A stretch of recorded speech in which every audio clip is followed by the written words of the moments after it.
Welcome to this, our second week of Summer Forum. I'm especially excited about the program today and our speakers. Back in the day, I was a newspaper reporter and grieve every time I hear about something closing down or a section disappearing or a threat to the civilization as we know it.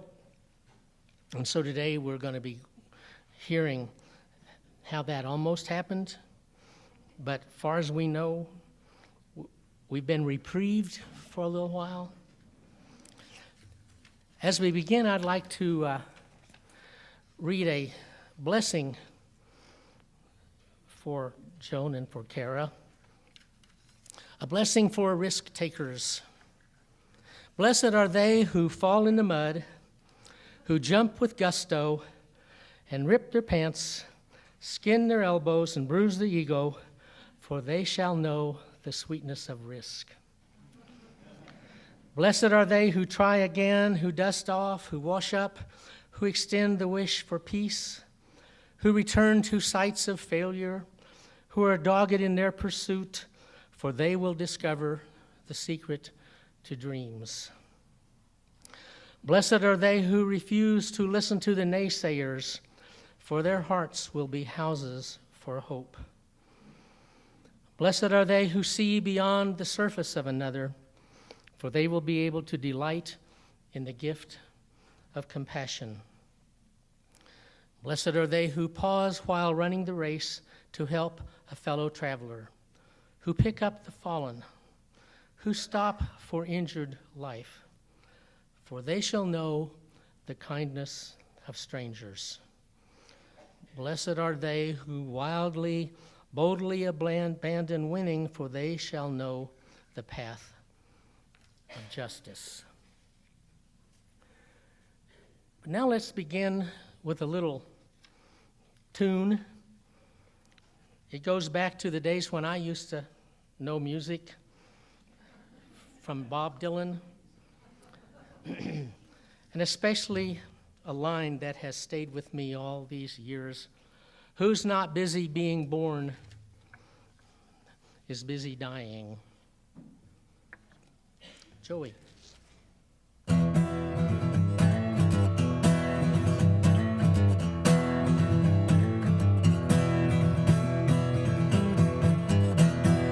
Darkness at the break of noon, shadows even the silver spoon, the handmade blade, the child's balloon, eclipses both the sun and moon. To understand you know too soon, there is no sense in trying.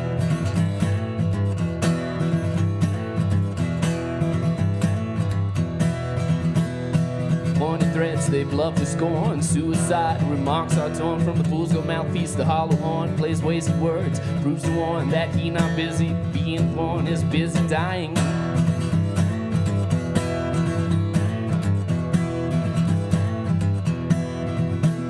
Temptation's page flies out the door. You follow, find yourself a war. You feel the moment, but unlike before, you discover that you just be one more person crying.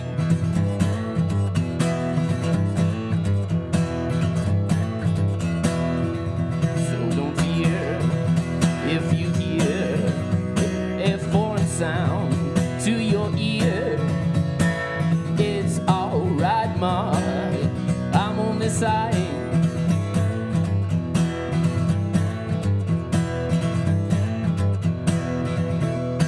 Some victory, some downfall. Private reasons, great or small, can be seen in the eyes of those that call to make all that should be killed to crawl, while others say don't hate nothing at all except hatred.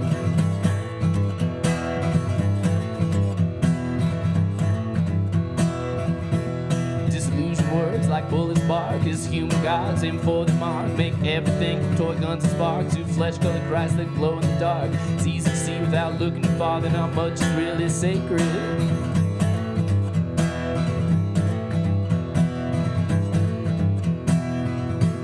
While preachers preach of evil faiths, teachers teach that knowledge ways can lead to $100 plates. Even the President of the United States, sometimes has have to stand naked.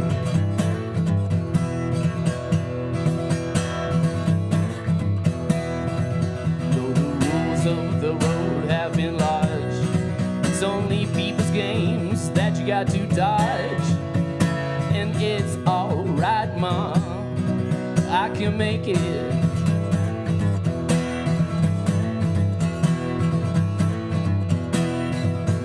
Old lady judges watch people in pairs, limited and sexy there to push big morals and salt and stare. While money doesn't talk, it swears obscenity. Who really cares? Propaganda, all is phony.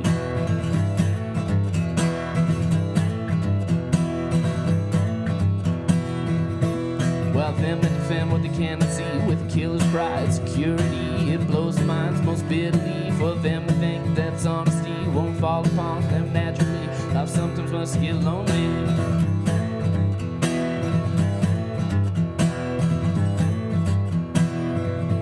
My eyes fly, head on the stuff. The graveyards, false goals, I scuff at pettiness. Which place are up, walk upside down, inside handcuffs. Kick my legs to crash it off. Say okay, I've had enough. What else can you show me?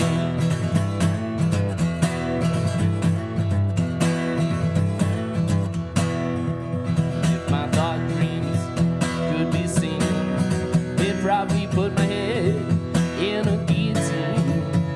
And it's alright, Mom, it's life and life only.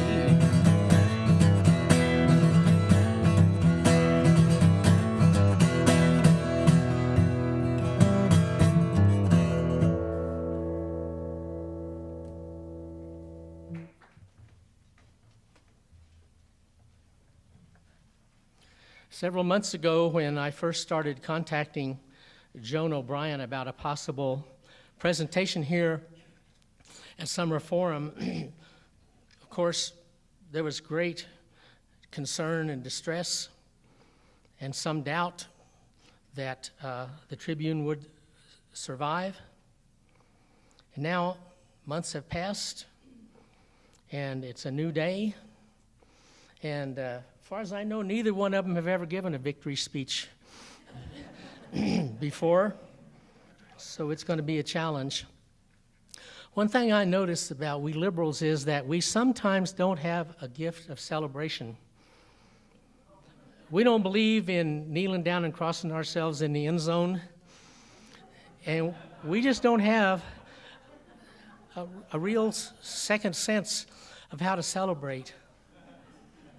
So what I'd like to do is ask all of you to stand, even before these people speak, and let's celebrate the fact that we won.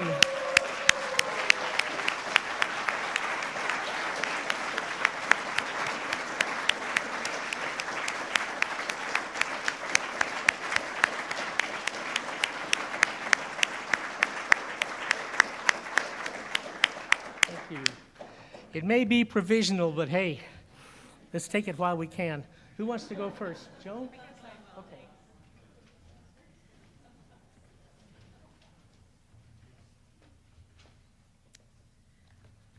Thank you so much for that introduction and for the kind invitation to speak to you. I'm just very grateful for your interest in this.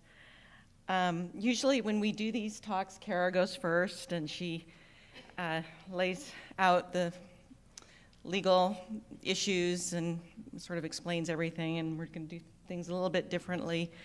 This time I have a tendency to comment on the troubled news industry and the need for newspapers in a democracy.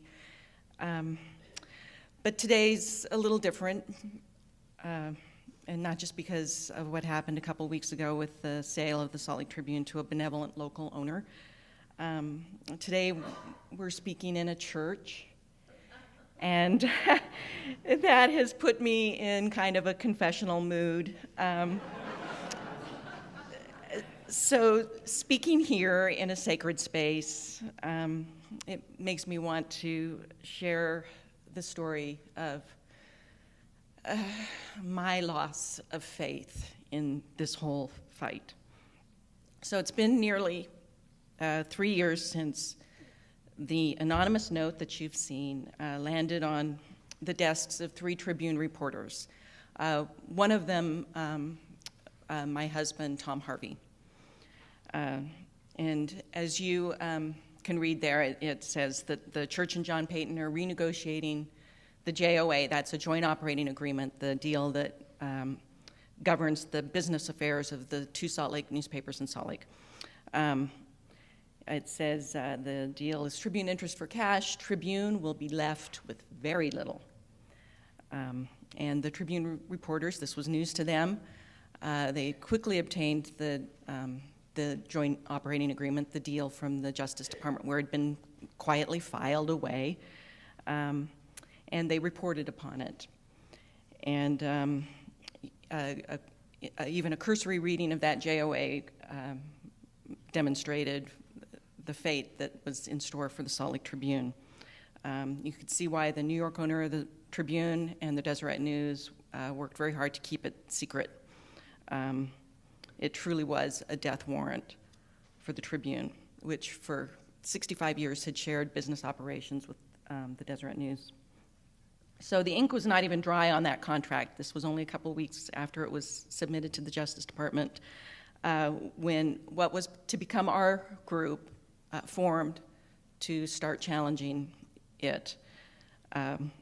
30 former Tribune staffers signed my letter to the Justice Department calling for an investigation.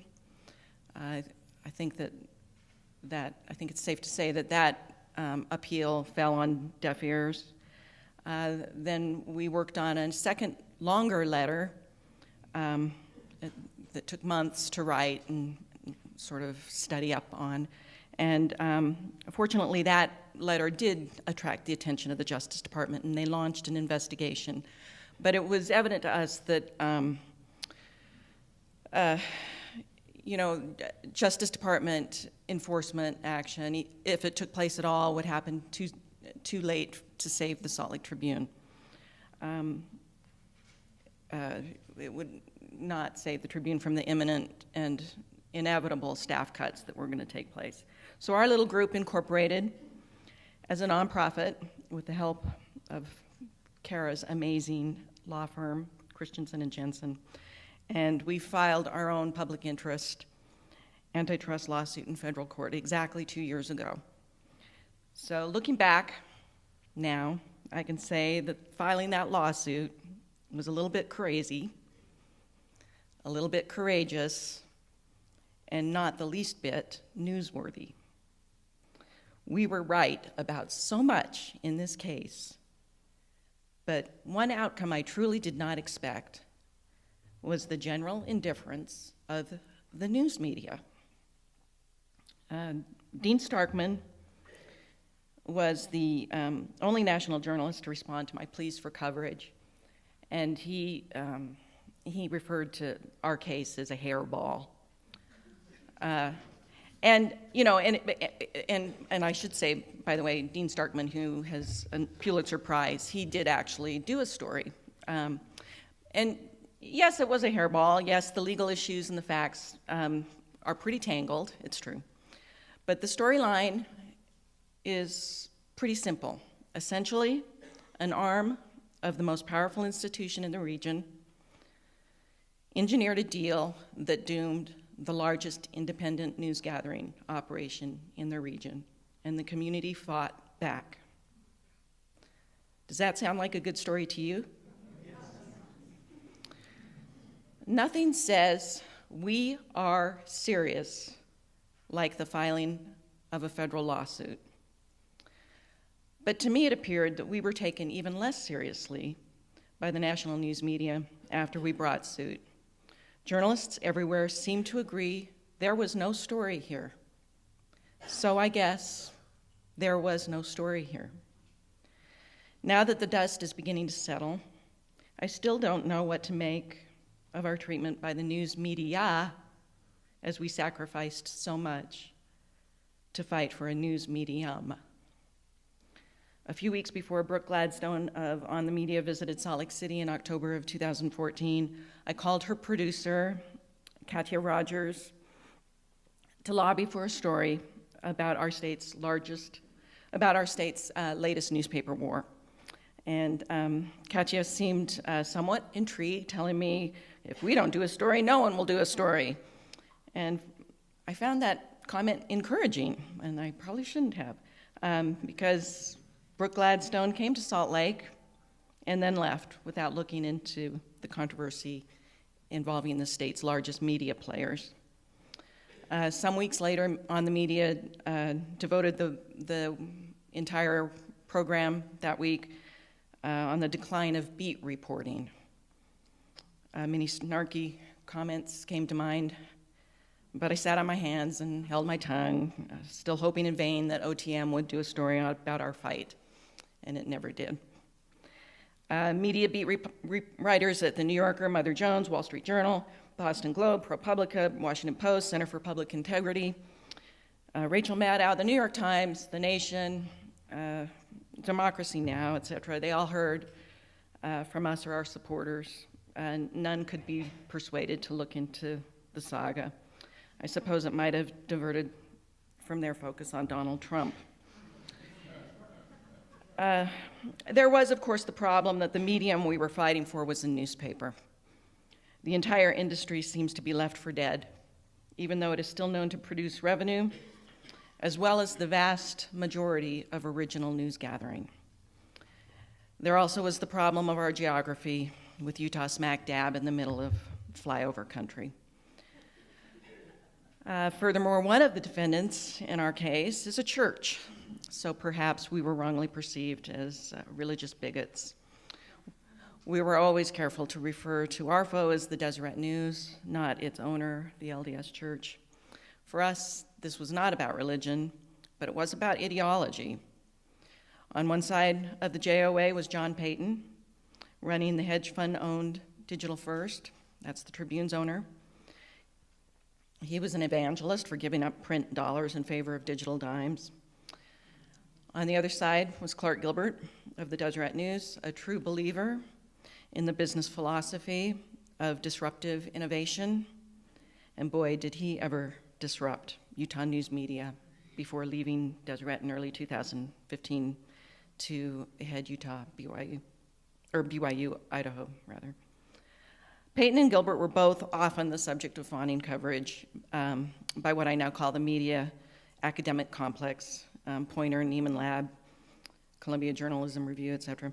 Our group tried but could not scare up any interest in a counterpoint story about the rotten deal they had cooked up here in Salt Lake.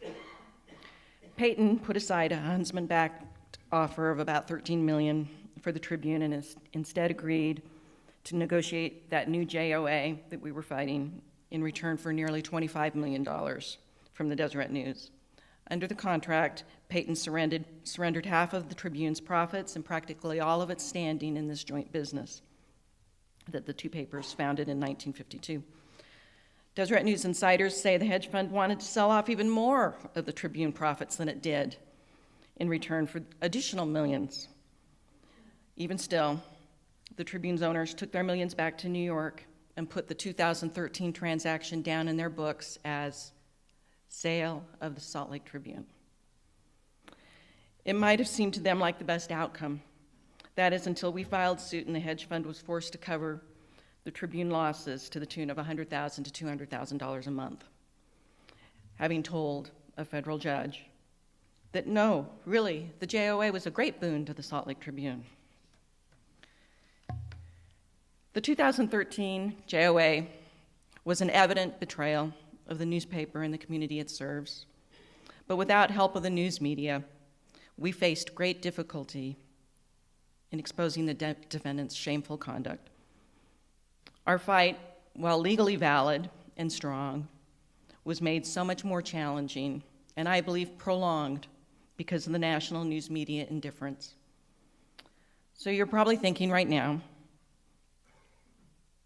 wait, that little group did get publicity. Maybe you even saw it or read it, even a little bit of national news coverage over the last 2.5 years. And that is somewhat true. From my perspective, this is how coverage usually came about.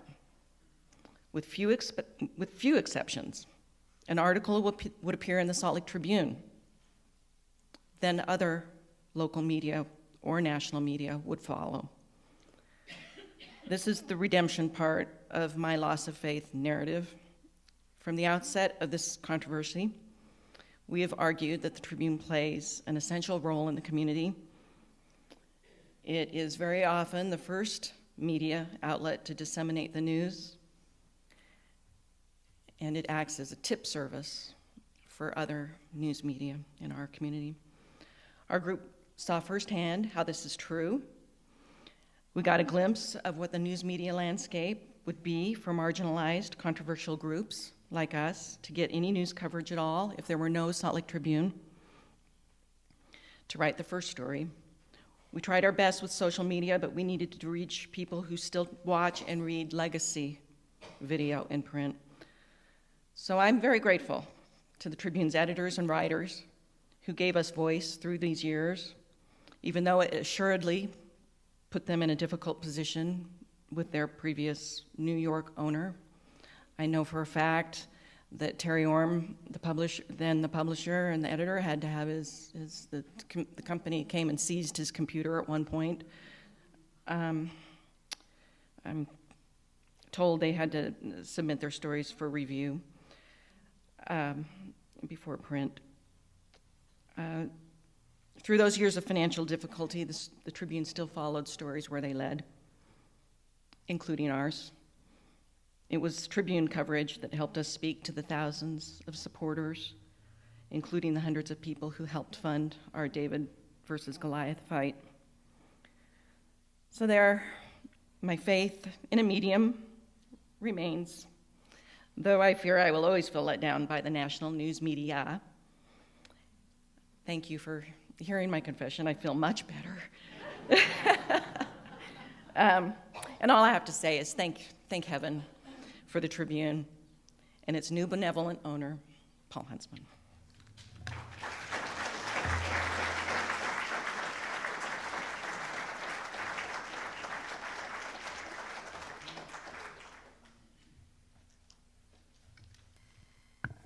A lot of what you just heard from Joan, no one has heard before. This is our first victory speech, which means we get to blab and blab. Stuff that I have basically been exercising a 5-second bleep on my client throughout the litigation, but we don't have to anymore. The end of the litigation did not require any sort of a gag order on the client or on me. And so you're going to hear things today that no one has ever heard, and you just have, in fact.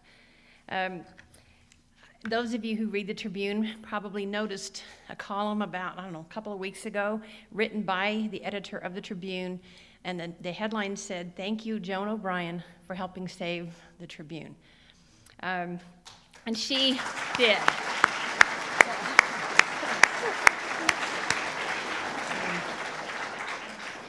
When she and I first had lunch and met for the first time, and she said, we have this little group and we'd like to file a large federal antitrust lawsuit against the largest entity in the state of Utah, i.e. the LDS Church, and a New York hedge fund. And that is not the sweetness of risk, okay? There's nothing sweet about that risk, but so first I made sure she was feeling okay and did not have any kind of heat stroke. And then we proceeded to talk about it. And of course, Joan has a law degree, and she knew exactly what the law was. She had researched it. She had her letter to the Department of Justice. I wish I could write that well and persuasively. And that's why the Department of Justice got involved. And I'll say this, I'm limited in a few respects, but I will say that the Department of Justice did do its job in this case. I know that we heard throughout the lawsuit, why hasn't the DOJ done anything? Why is it, taking this long for them to investigate, et cetera? Well, it does take them a long time to investigate, but meanwhile, they were doing their job.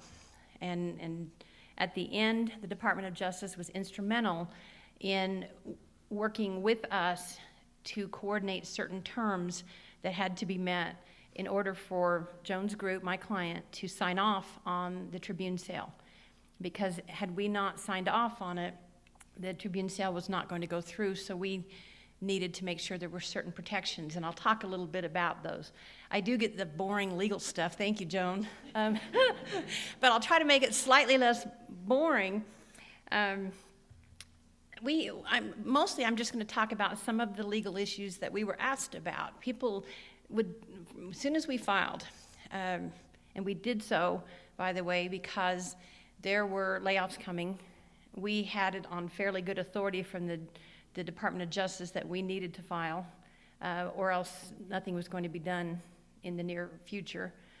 And so we filed, and fairly quickly we were hearing things like, well, this is a contract between two people. How are you even having any standing to complain about that?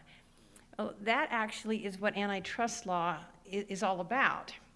Antitrust law protects competition.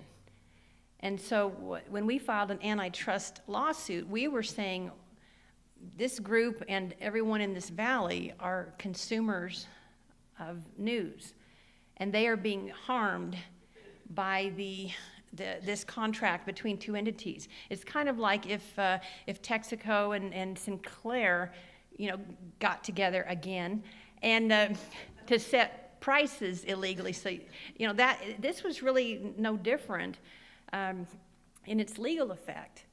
And what we pointed out was that there are certain things that are illegal, certain types of contracts that are illegal. Now, as Joan mentioned, the owner of the Tribune and the owner of the Deseret News back in 1952 had done sort of a partnership, this joint operating agreement.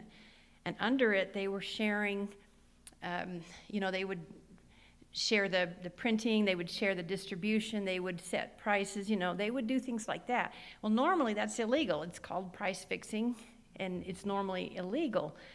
But there was something called the Newspaper Preservation Act, and it said if two newspapers have one of these joint operating agreements and otherwise it would be illegal, it won't, we'll let it go, we'll exempt it as long as certain things are met.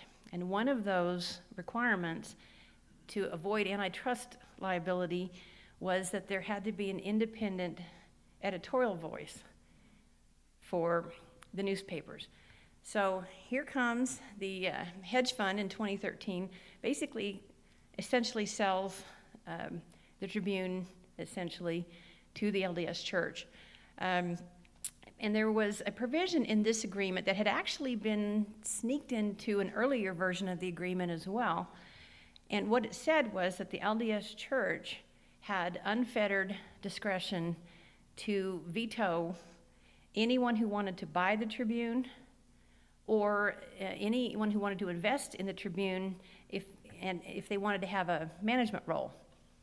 So that we called that the church's veto power.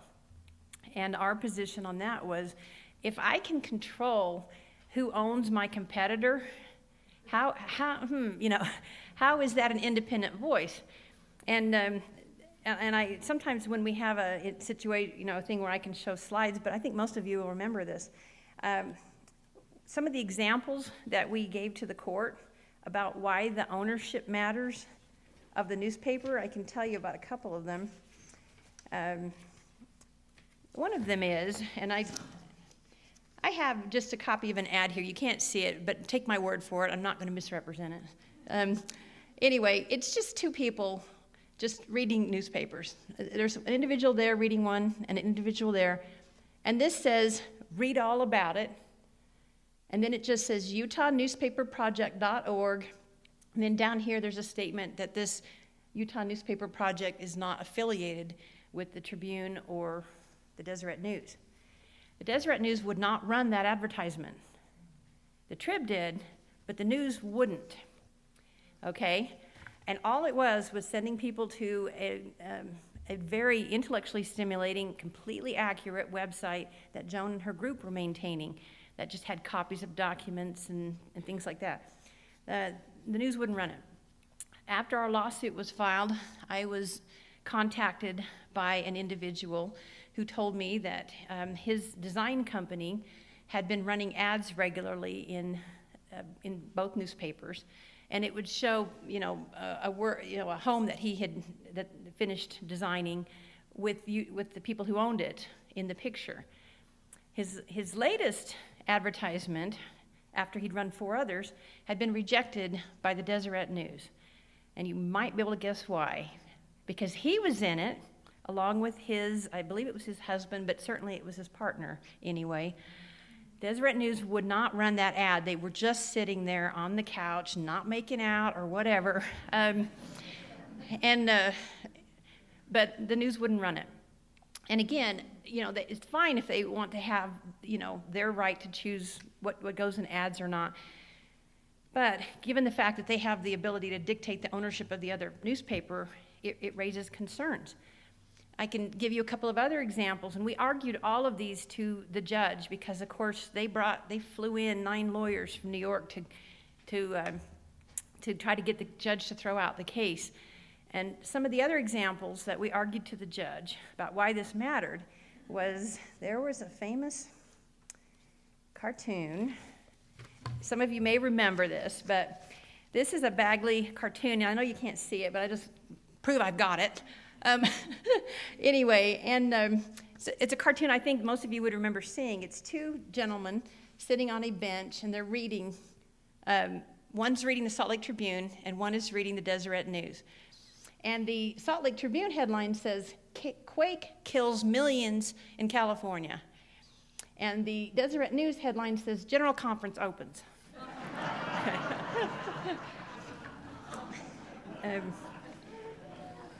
And one last example about why it would matter if the LDS Church, frankly, was the de facto owner or could veto the ownership of the Tribune was a couple of headlines that came out the day after Judge Robert Shelby's ruling that struck down Amendment 3, which was the anti-gay marriage amendment.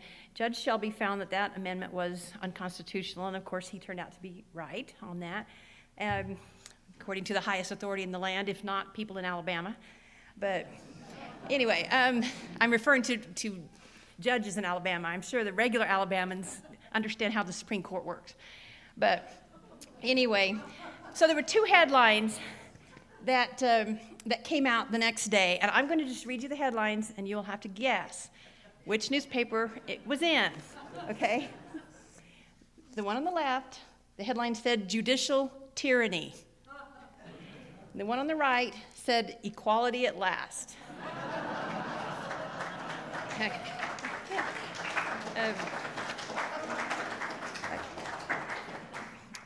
So the ownership issue was huge, and that was a significant concern that we had.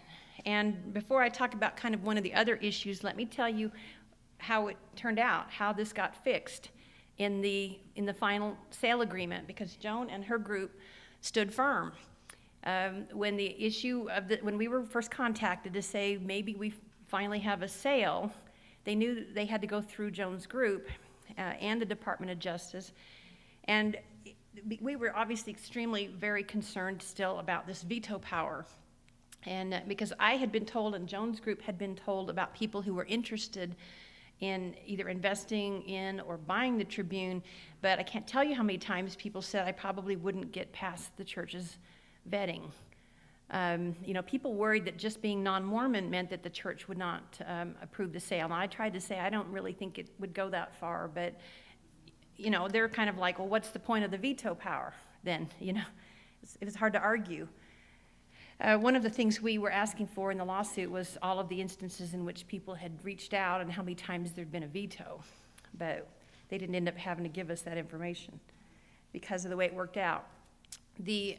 What had been a pure veto power, with unrestricted veto power, by the time we got through working with the Department of Justice and with Huntsman, et cetera, turned out to be something that is instead now just regular language from LLCs. Limited liability companies and other similar entities, or law firm, frankly, like mine. You have to have some control over who can buy into your company. Like for example, if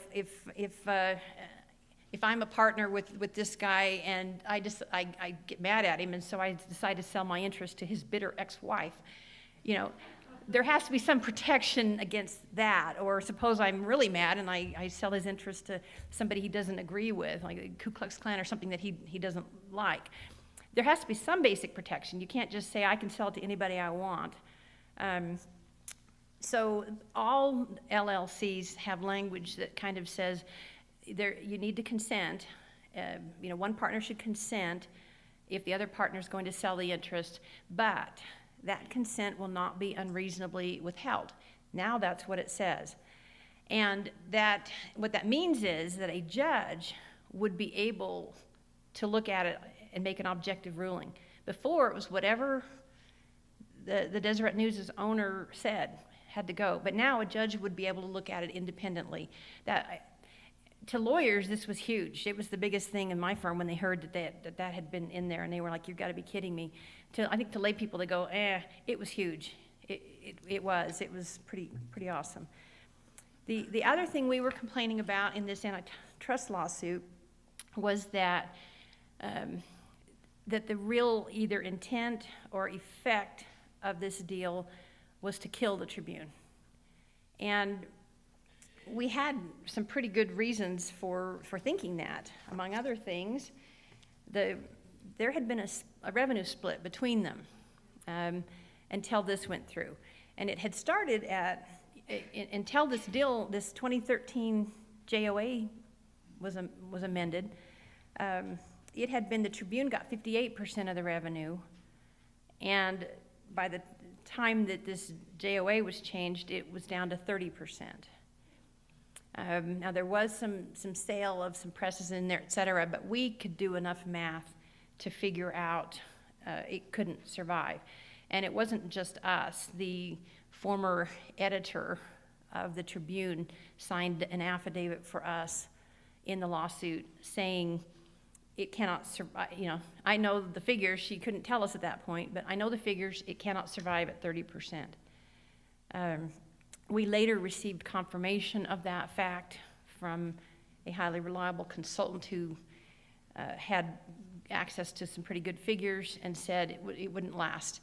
And I believe Paul Huntsman himself is either publicly stated that or would publicly state that it couldn't last. So that was a problem, because you cannot have a deal that is intended or has the effect of killing your competitor.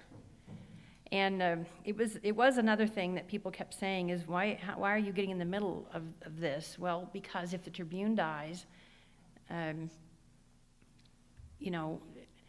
this valley more than any other, I suspect, any other large valley, we have got to have two voices. And I will say this, I did make Joan create a DBA.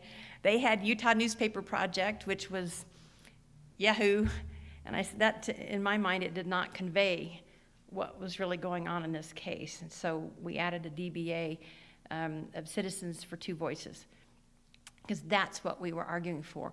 One of my law partners, when he heard that I was considering doing this, he said, the Tribune is so biased. They hate the church. They drive me crazy. And he said, but we have to have them. Because something this risky and controversial, I obviously wanted to get a pulse from the people I work with.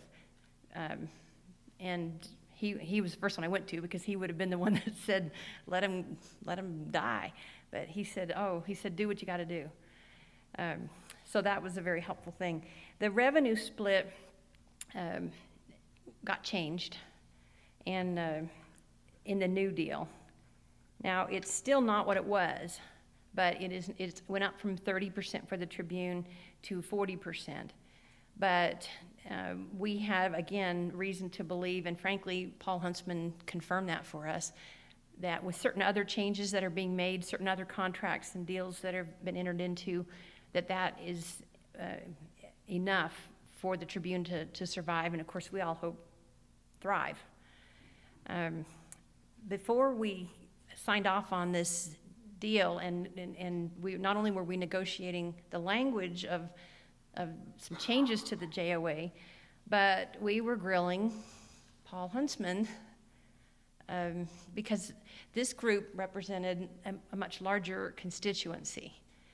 You know, basic kind of really every reader, every consumer of news in the Valley, which is 100% of people over the age of 12 in the Valley. So we met with Mr. Huntsman. For hours and hours, I'm sure he thought it was more like days and days, answering our questions. Nothing was off limits. There were some things that we agreed to discuss confidentially because they involved his future plans or dollar amounts, and, you know, things that are normally confidential. And but no question was off limits. And there were some he answered not the way we would have wanted. And I thought that was actually a good thing, because he wasn't just telling us what we wanted to hear. You know, it's all lollipops. No, there were occasions where he'd say, well, this is the reality of something. And we went, I think he's probably right on that. So that provision did get changed as well, and that's economically going to be enough. I wanted to just mention one or two other things that I think people ought to know. Remember when I mentioned that the editor of the Tribune gave us an affidavit saying it can't survive? She did that at significant risk because she had a severance agreement, and if they had chosen to argue that she was violating that, then she could have been sued. I mean, we were trying to be very careful not to violate anything, but it was still risk for her to do that. Other people who took a risk in this case include people you would not even believe. We started getting calls very early on from high-placed Republican leaders in the state who said, I cannot go public, but what can I do to help? And, can you get us in contact with so-and-so? And then we'd get a call from so-and-so, 15 minutes later. And so I will give credit to a lot of Republican politicians who may not want to disclose their passion for independent voice to their constituents for whatever reason, but they came through for us. Senator Kurt Bramble, a lot of you probably know him. He's a very well-known Republican and conservative legislator. He wrote his own affidavit, and we had to tone it down. And I am not kidding about that, about how much this valley needed the Tribune and how it's the first thing he looks at in the morning and all of that, even though he hates it or whatever. It was, he did that. We had Paul Dunn, who did his, who had been with KSL for many, many years. And he wrote one, and again, wrote his own. And these guys, everybody took a risk in this case. My firm took a risk. Jones Group took the biggest risk. The defendants counterclaimed against the group, and I know that bothered clients, the clients. But they said we're gonna keep going, and so basically, that's kind of a summary of what the legal issues were, and it turned out great because these guys were willing to see it through, even though it was going to be probably very traumatic for them. We agreed on 2 occasions to kind of a temporary stay or sort of a delay to see if they could sell the Tribune. We found potential purchasers that we forwarded to see if we could help the process, et cetera. And then when it wasn't going anywhere, we finally said, no, give us all your documents now. And then not that long afterwards, the sale was announced, and it is a victory. It is a victory, but it was a victory for everyone. And I know that it's true that a number of high-level people within the church disagreed with what other members of the church were doing. For example, we got the word long before Clark Gilbert got the word that he would be heading up north. And that was passed down to us through a GA, a general authority in the church. So there were just a few people that were creating problems either trying to make money or they hated the Tribune. I think there's a story we hope is coming out soon that talks about one church official in particular who wanted the Tribune to die, but that hasn't come out yet, and we're not in a position to discuss it. But that's the lawsuit in a nutshell, and I was honored to have an opportunity to work with these guys and try to get this done. Thank you.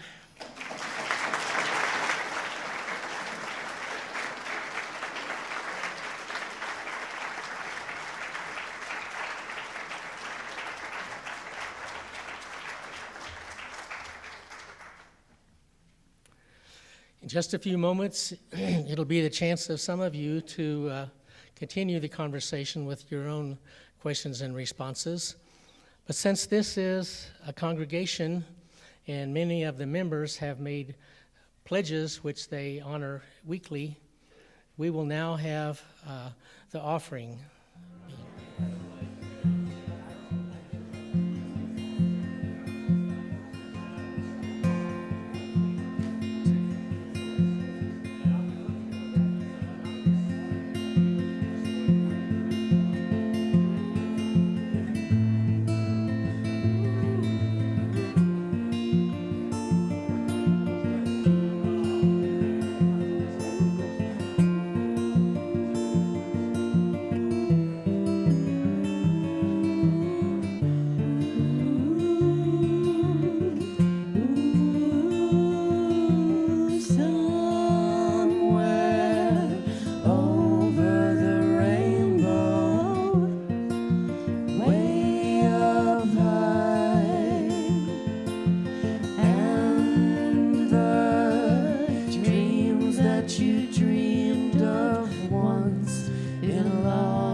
Troubles melt like lemon drops high above the chimney tops. That's where you'll find me, oh, somewhere over the rainbow. Bluebirds fly, and the dreams that you dare to. Why, oh, why can't I?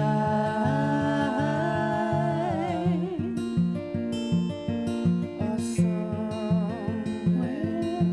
over the rainbow, way up high, and the dreams that you dreamed of, why?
Okay, I'm going to start in the front on the left side. Anybody? Here's one.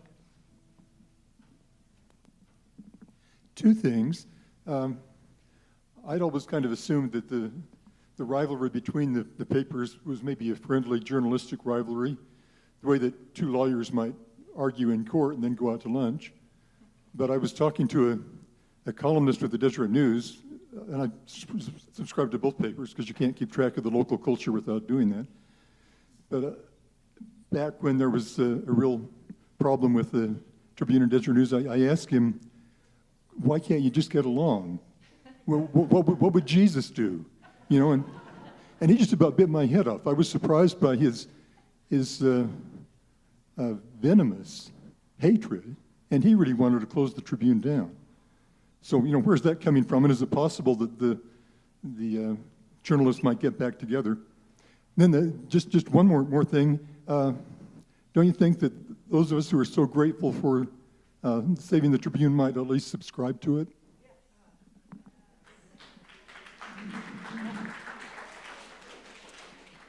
I want to take that because I want to do a little plug for a series an e-series that we do. It's called The Quest. It's on our website, Utah Newspaper Project.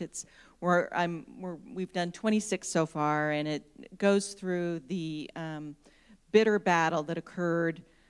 It ended just not even 10 years ago, so it's a very fresh wound. But it demonstrates that the rivalry between these two newspapers has morphed, and I think we're going to be in a honeymoon period where they can hopefully get along, and our marketplace of ideas can heal.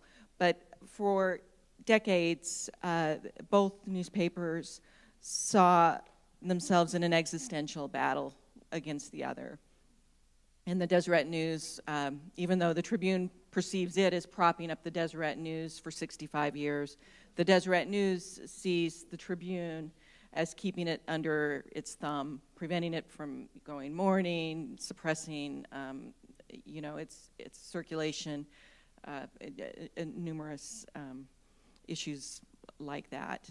And then I forgot your second question. Oh, yes. Oh, yeah. Wouldn't it be wonderful if everyone would subscribe? It's quite expensive to get a print newspaper. Maybe you don't want to have the clutter or the waste, but there are so many ways to read the newspaper now. You can become a member for $10 a month and just read it online, allegedly, without the annoying digital ads. You can subscribe to it and read the digital replica edition of it. So many people think that they don't read the newspaper if they don't subscribe to it, but the newspaper is responsible. Pew has done studies for years showing that newspapers are responsible for 75% of original news gatherings. So if you are if you've seen a story about honor code investigation of rape allegations at BYU, then you read the Salt Lake Tribune. If you've seen any story at all about issues involving UTA, then you read the Salt Lake Tribune. If you've seen anything at all about the scandal involving Shirtliff and Swallow, you read the Tribune. Whether you got it on your Facebook newsfeed or whatever, you can trace the story back to the Tribune. So, to show support through your subscription dollars would be excellent, but reading the paper is, in any way, is also showing support too. There are a lot of ways to phrase this question that I have, and I may garble the question as a result, but give me a chance. In the original JOA, we're told 58% of revenue went to the Tribune, 42% to the Deseret News. That may have changed from the original before this crisis, but during the crisis, during the course of negotiations, as you have pointed out, the Tribune share has been dropped to 40%. Presumably the Deseret News has 60%. I've always understood that the Tribune had far more subscribers than the Deseret News and produced on its account more advertising. If those things are true, in what way is it fair and equitable for the Tribune to come out of this with 40%? The answer that it's sufficient for it to survive doesn't make me feel as good as I'd like to feel. I'd like to feel that the Trib is being treated fairly in this process. And that's obviously a good question, because the Tribune has always had bigger circulation. It's always run, 60 to 40. The Deseret News has never been able to get the subscriptions up, even when the Tribune was actively helping promote the Deseret News, back in I think it was around the 80s. But one thing you have to keep in mind is that the church did pay a substantial amount of money to the hedge fund. And it, in fairness to it, you could not expect it, without getting its money back, without unwinding a whole lot of transactions, you couldn't expect everything to go back to the way it was, because there were too many things that happened in the interim couple of years. And the church had spent the money, whether it was ill-gotten or not. It was, it was a compromise. But it's a compromise that by the time we saw what figures we were able to see and talked with our consultants and things like that it's more than just enough for the Tribune to creep along. It's enough for the Tribune to do well. Also, we were completely convinced that Paul Huntsman he's not a New York hedge fund that is in this for the money. He doesn't want to lose a ton of money or lose money. But if this isn't their most profitable enterprise, that's not going to matter to him. And that it's not ideal, but keeping in mind the church paid money. And so you couldn't just say, here, give us back our 58%, unless somebody was willing to give them back all the money, and the hedge fund had spent a lot of it, if not all of it. I would just, can I add just real quickly? Sorry, on this, one of the challenges for us in this whole fight was the fact that it was occurring in the midst of this internet revolution. I mean, we are in the midst of an incredible disruption, to use Clark Gilbert's favorite term, and some of the formula that these newspapers built their relationship around no longer applies, and we're witnessing the collapse of the subscriber advertising model that has funded news gathering. And so, an argument can be made that that's not as relevant now as it used to be. And so I do totally acknowledge the evident unfairness of a 40-60 split when the Tribune is still the stronger newspaper. But we are in the midst of incredible change right now in the business model that supports news gathering, and really what we're fighting for is the news gathering, and so anything that pays for that, whatever Paul Huntsman can come up with, Oh. Keep in mind too that the church, part of the money, et cetera, the church still owns the presses, but the Tribune is able to print the newspaper on those. I mean, there are a lot of factors that went into this. Would we like it to have been more than 40? Yeah, but was 40 reasonable under the circumstances? Yeah. And on the question of the money that changed hands, one of the things that Kara would have bleeped out was when I said up to 25 million. Maybe you would have bleeped it, but the Deseret News paid the hedge fund, and for this recent transaction to take place, the Deseret News had to sell back some of what it bought to the hedge fund, so that the hedge fund in turn could sell something to Paul Huntsman. So that sort of supports the notion of what actually did take place here, which was for all practically a sale. Okay. I'd like to thank you both for coming and talking to us. This has really been wonderful.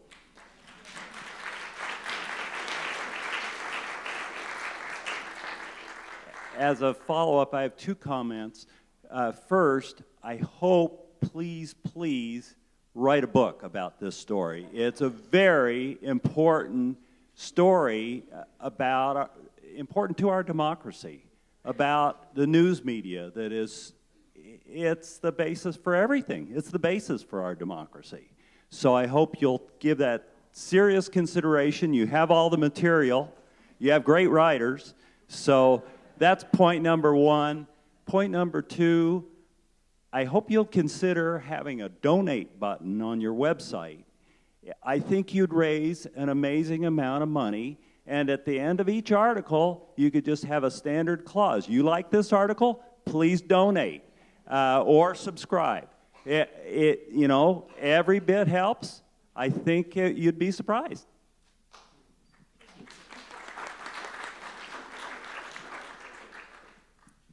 You know, I'm still not really clear about how the two papers are still or not conjoined. I mean, at one point it sounded like that they had their Waterloo with each other, but then it sounds like they're still conjoined, and so I'm interested about that association and how the structure is now different to prevent this from happening, or still much too similar, or what the financial structure really is other than the 60-40 split. There is still a joint operating agreement between the two, just as there has been since 1952. Some things that were not changed were the fact that they can share distribution, you know, so that one, I was a paper girl, you know, for so many years. I don't know what the correct term is now, but one paper girl can deliver both newspapers. And, you know, you can call one place to get ads in both, you know, so things like that. Those things are still in there, and frankly, that only makes sense now that the Tribune is able to use the presses that the Deseret News owner purchased. So there are things like that, and that's essential because the costs of that are extraordinary for having separate distribution systems. That will likely stay in place for certainly the indefinite future. Originally, that agreement was set to expire in 2020, but I think it's going to be continuing beyond that. That's the only connection. There's no connection. The Deseret News owner is not allowed to veto anymore.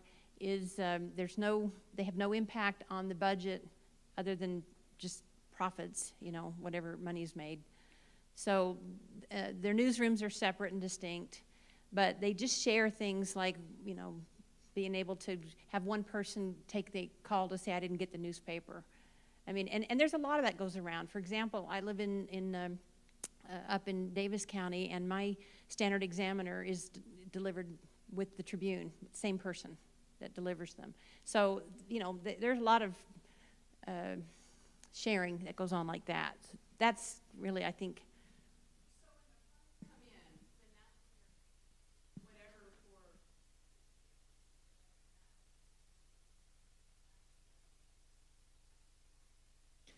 Yes, and you know, it's so under the JOA, previously the Deseret News sort of had control of the whole revenue side, and the Tribune had control of the expense side. It wasn't a very good deal.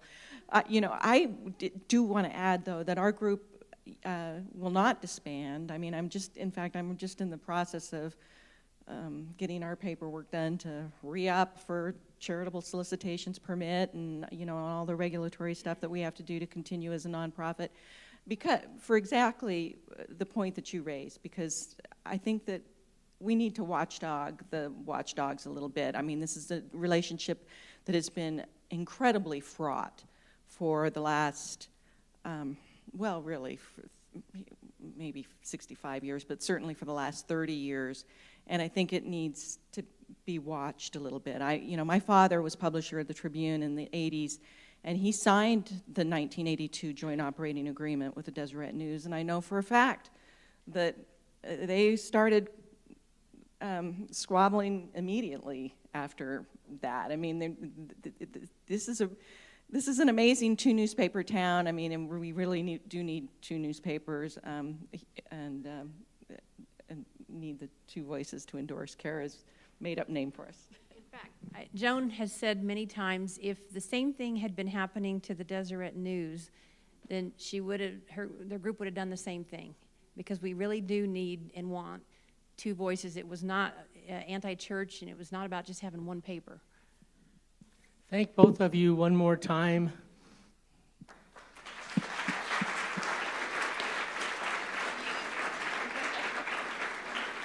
I'm glad to hear that phrase. The watchdogs over the watchdogs. So I see an important role for two voices to play in the future. I know others have more questions, and I think the two of you may be able to stay here for a little while and answer those questions. Otherwise, the rest of us will go over and have some coffee and conversation. But I'd like to leave with a tune in our ears. It's all right. It's all right.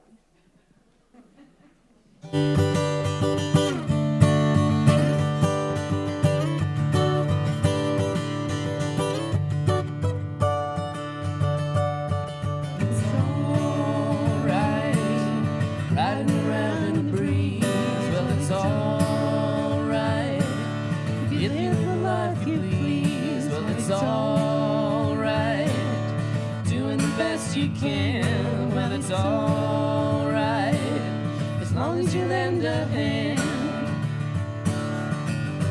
You can sit around and wait for the phone to ring, end of the line, waiting for someone to tell you everything, end of the line. Sit around and wonder what tomorrow will bring, end of the line. Maybe a diamond ring. Well, it's all right, even if they say you're wrong, well, it's all right. Sometimes you gotta be strong, well, it's all right. As long as you got somewhere to lay, well, it's all right. Every day's Judgment Day. Maybe somewhere down the road a ways, end of the line, you think of me and wonder where I am these days, end of the line. Maybe somewhere down the road when somebody plays end of the line, Purple Haze. Well, it's all right, even when push comes to shove. Well, it's all right, if you got someone to love. Well, it's all right, everything will work out fine. Well, it's all right, we're going to the end of the line. Don't have to be ashamed of the car I drive, end of the line. I'm just glad to be here, happy to be alive, end of the line. It don't matter if you're by my side, end of the line. I'm satisfied. Well, it's all right, even if you're old and gray. Well, it's all right, you still got something to say. Well, it's all right, remember to live and let live. Well, it's all right, the best you can do is forgive.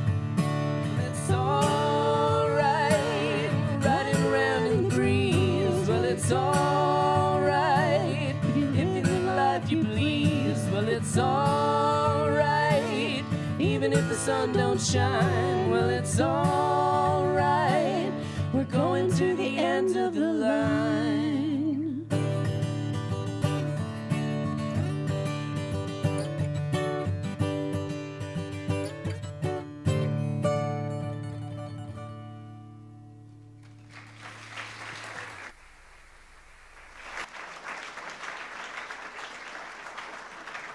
Thank you, Mama and Son.